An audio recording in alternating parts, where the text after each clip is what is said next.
क्या आपने ऐसे पुतले के बारे में सुना है जो रात होते ही जीवित हो जाता है? एक ऐसी चीज जो खिलौना नहीं, एक शापित आत्मा का रूप है।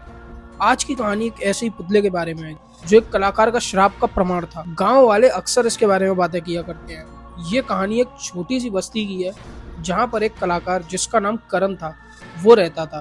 करण एक प्राचीन पुतला कला में काफी निपुण और एक्सपर्ट था। उसके बनाए पुतले इतने परफेक्ट होते थे मानो रियल इंसान को ही खड़ा कर दिया हो।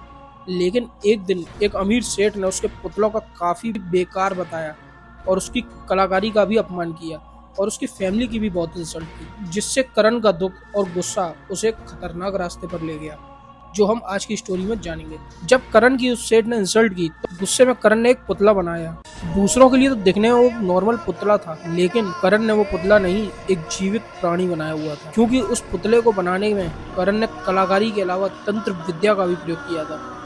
उसमें उसने काफी खून उस पुतले के अंदर भरा और एक श्रापित आत्मा को उस पुतले में प्रवेश कराया।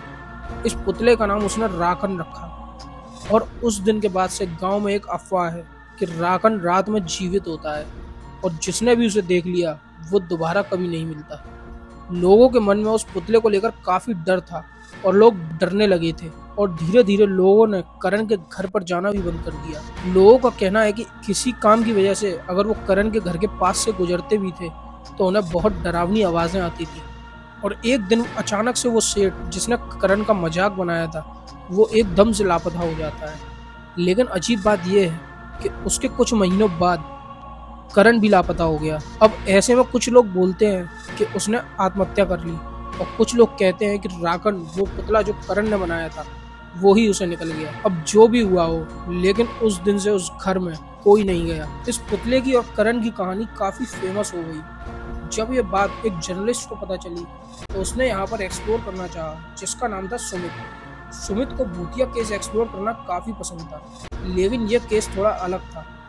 अब एक दिन सुमित रात को करण के घर में जाता है जहाँ वो पुतला रहता था। अब जैसे ही वो अंदर जाता है वहाँ काफी अंधेरा और सन्नाटा था और सामने ही उसे एक बड़ा सा पुतला दिखाई देता है जिसकी आंखें अजीब तरह से चमक रही थी।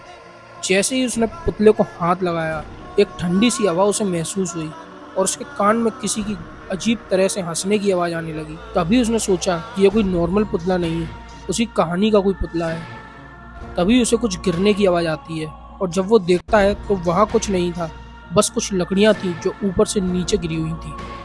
और जैसे ही फिर वो सामने देखता है उसके सामने एक खतरनाक दृश्य होता है। वो देखता है कि वो जो पुतला था उसकी आंखें एकदम से लाल हो जाती हैं और उसके हाथ अचानक से हिलने लगते हैं और धीरे धीरे वो सुमित की तरफ बढ़ने लगता है। सुमित ने जब अपनी फ्लैशलाइट जलाई तो उसके मोबाइल की बैटरी भी एकदम से डाउन हो गई और फिर वो पुतले को जैसे ही देखता है वो पुतला कहता है कि मुझे एक नया शरीर चाहिए। अब सुमित बुरी तरह डर गया था और उसे अब रियलाइज हुआ कि करण जिसने इस पुतले को बनाया था वो कहीं गायब नहीं हुआ था, क्योंकि वहाँ एक किताब भी रखी थी जिसमें लिखा था कि रागन को हर 6 महीने में शरीर चेंज करना होगा तभी वो जीवित रह पाएगा। करण कहीं गायब नहीं हुआ था, उसे शायद इसी पुतले ने खा लिया था जिसे करण ने खुद बनाया था और अब वो सुमित को खाना चाहता है। अब सुमित वहां से भागना चाहता था, लेकिन बाहर का दरवाजा अपने आप बंद हो जाता है और अब सुमित की सांसें बहुत तेज हो गई और वो पुतला धीरे धीरे सुमित की तरफ बढ़ने लगा। और पुतले की हर कदम की आवाज इतनी डरावनी थी कि उसे सुनकर सुमित की रूह कांप रही थी।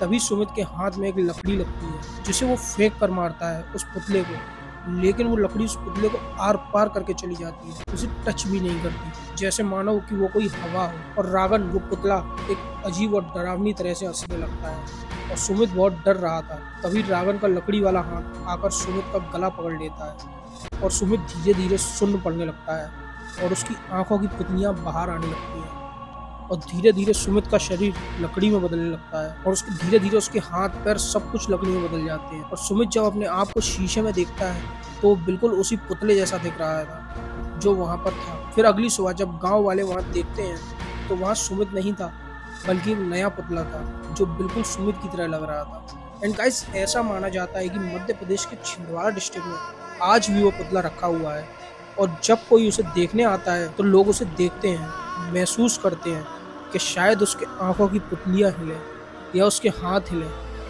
अब ये सुमित का पुतला कितना दिन जीवित रहा ये तो हमें नहीं पता, लेकिन हमें एक बात पता चल गई है कि करण कहीं गायब नहीं हुआ था, बल्कि उस पुतले ने उसे मारा था। उसके बाद वो नए शरीर की तलाश में था, तो उसने सुमित को मार दिया। वेल, आपको क्या लगता है, वो जो पुतला उस म्यूजियम में रखा है वो ऐसे ही खड़ा रहेगा या किसी नए शिकार की तलाश में होगा जो उसे आकर बस एक बार छुए? मुझे कमेंट में जरूर बताइए। और ये कहानी आपको कैसी लगी, इसको लेकर कोई फीडबैक हो तो वो भी मुझे जरूर बताइए। और आपके पास कोई किस्सा हो तो वो भी हमें शेयर करिए। मिलते हैं नेक्स्ट वीडियो में।